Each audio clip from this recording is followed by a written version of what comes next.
The internal versus external attribute is important to thoroughly understand for the Security Plus exam. This is the first of the threat actor attributes listed in Objective 2.1, and while it looks almost too simple to bother with, it is one of the sharpest tools you have for answering threat actor questions correctly. A huge number of questions in this domain can be narrowed down, sometimes solved outright, just by asking one question. Is this actor inside the organization or outside of it? So let's make sure you understand this attribute completely, because it does more work on the exam than its short objective line suggests. First, let's establish what an attribute even is in this context. When CompTIA asks you to compare and contrast threat actors, they give you a set of attributes to compare them by. Think of attributes as the measuring sticks: internal versus external, resources and funding, and level of sophistication and capability. These are the dimensions along which every actor differs. The motivations tell you why an actor acts. The attributes tell you what kind of actor they are. And internal versus external is the very first attribute because it is often the fastest way to tell actors apart.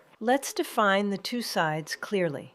An external threat actor is someone operating from outside the organization. They have no authorized access. They are not employees. They are not contractors. They have not been granted legitimate entry into the systems or the building. To do harm, they first have to get in. They have to breach the perimeter, steal credentials, exploit a vulnerability, trick someone into letting them through. The defining feature of an external actor is that access is something they must acquire because they were never given it. An internal threat actor, by contrast, is someone operating from inside the organization. They already have some level of legitimate authorized access. They are an employee, a contractor, a business partner, a vendor, someone the organization deliberately let in. They do not have to break through the perimeter because they are already past it. The defining feature of an internal actor is that they start with access that was granted to them. Here is the single most useful thing to understand about this attribute, and it is what makes it so powerful on the exam.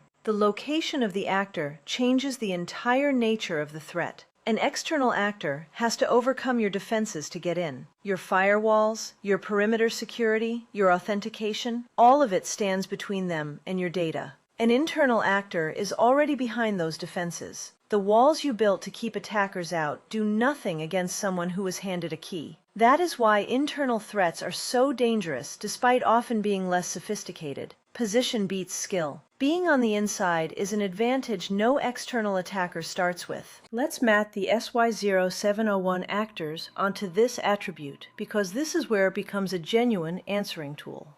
Walk through the list from Objective 2.1 and sort each actor. The nation-state actor is external. They are a foreign government or its agents attacking from outside. The unskilled attacker is external. They are an outsider, throwing borrowed tools at a target they found.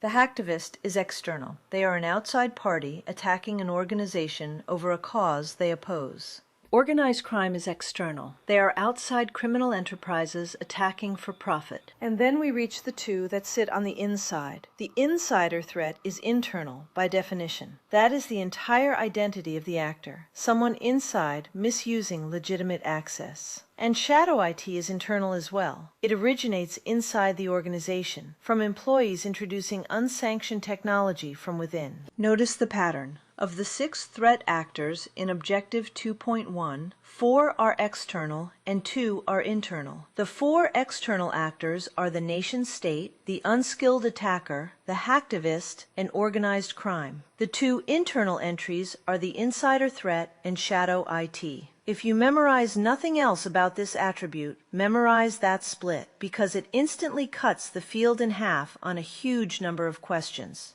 Let's consider how this works as a test-taking tool, because this is where you start gaining points. Imagine a question describes a scenario, and somewhere in the text it tells you the person responsible already had legitimate access. They were an employee, they were authorized to be in the system. The moment you read that, you can eliminate every external actor from your answer choices. The nation-state, the unskilled attacker, the hacktivist, organized crime, all gone, because all four are external and this actor is internal. You have just narrowed 6 possible actors down to 2, the insider threat and shadow IT, without needing anything else. That is the power of this attribute. It is a filter. And the reverse is just as useful. If a question tells you the attacker came from outside, had no prior access, and had to breach the perimeter to get in, you can immediately eliminate the insider threat and shadow IT, because those are internal. Now you are choosing among the external actors, and you move on to other clues: motivation, sophistication, resources, to pick the exact one. A few signal phrases to train your eye. Because CompTIA tends to use consistent language to tell you which side of the line you are on.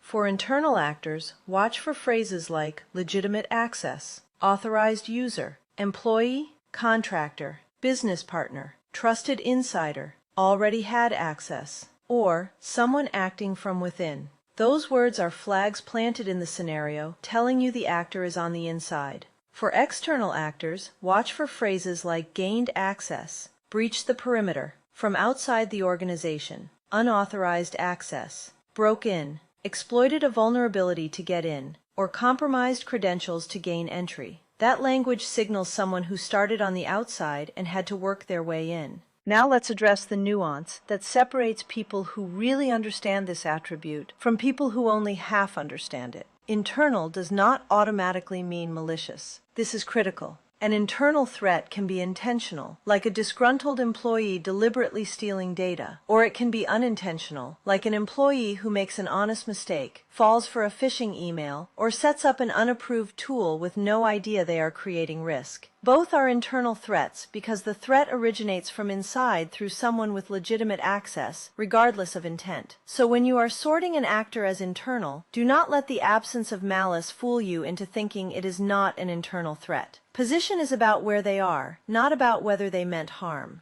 There is one more subtlety worth locking down, because CompTIA can build a tricky question around it. The line between internal and external can blur in certain real-world scenarios. Consider an external attacker who steals an employee's credentials and then operates using that legitimate account. Are they internal or external? For the exam, focus on the origin of the actor. That attacker started on the outside and had to acquire access they were never granted, so they are fundamentally an external actor, even though they are now using internal credentials. The same logic applies to a nation-state that recruits an insider. The insider themselves is internal, but the nation-state directing the operation is external. So when a scenario blurs the line, ask where the actor originated and whether the access was theirs to begin with. Granted from the start means internal. Acquired through compromise means external. Now for the mental model to carry into the exam. For every threat actor question, before anything else, ask one question. Did this actor start with legitimate, authorized access from inside the organization, or did they have to gain access from outside? If they started inside, with granted access, you are looking at an internal actor, which on this exam means insider threat or shadow IT.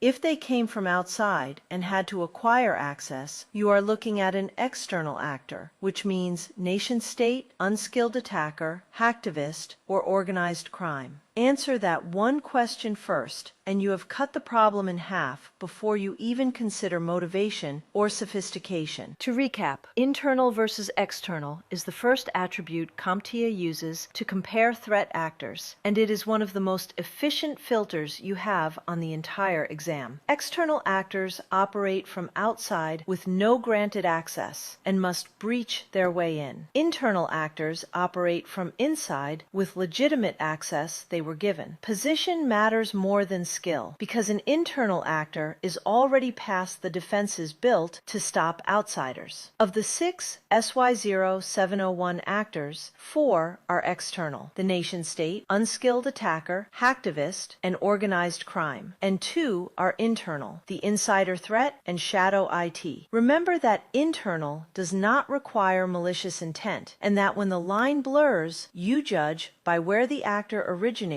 and whether the access was theirs nuance to begin with. Lock that in, use it as your first filter on every threat actor question, and you will narrow the field instantly every single time it comes up on the SY0-701 exam. If this sharpened the way you read threat actor questions, subscribe so you catch the rest of the SY0-701 walkthroughs as they drop. The whole Domain 2 series is built to make these comparisons automatic by exam day.